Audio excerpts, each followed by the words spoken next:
السلام علیکم۔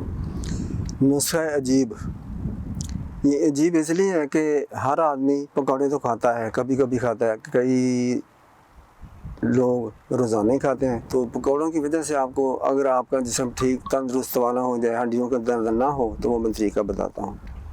پکوڑے عموماً بیسن کے ہوتے ہیں۔ بیسن 70 کلو ہے، کلو ہی آپ نے جو کا دلیا لینا ہے اور باقی چیزیں حسب معمول، لیکن انار دانہ نہیں ڈالنا۔ اب پکوڑے آپ کے تیار ہو گئے۔ پکوڑے جو ہیں وہ آپ نے سرسوں کے تیل میں بنانے ہیں۔ روزانہ عصر کے بعد جتنے آسانی سے آپ پہلے روز بلکہ کم کھائیں، پھر زیادہ آپ کلو، آدھا کلو بھی کھا سکتے ہیں۔ اور اس کے بعد آپ نے دودھ پتی پینا ہے۔ دودھ میں آپ جو شوگر حضرات ہیں وہ چینی نہ ڈالیں، جو شوگر جن کو نہیں ہے وہ شوگر ڈال سکتے ہیں۔ خوب رج کے 1 گلاس 2 گلاس دودھ کا پیا کرے۔ جب آپ دیکھیں چند ہی دنوں میں آپ کا ویٹ بھی بڑھے گا، پیٹ نہیں بڑھے گا۔ جسمانی کمزوری، ہڈیوں کی کمزوری، جوڑوں کا درد کے لیے بہترین نسخہ ہے۔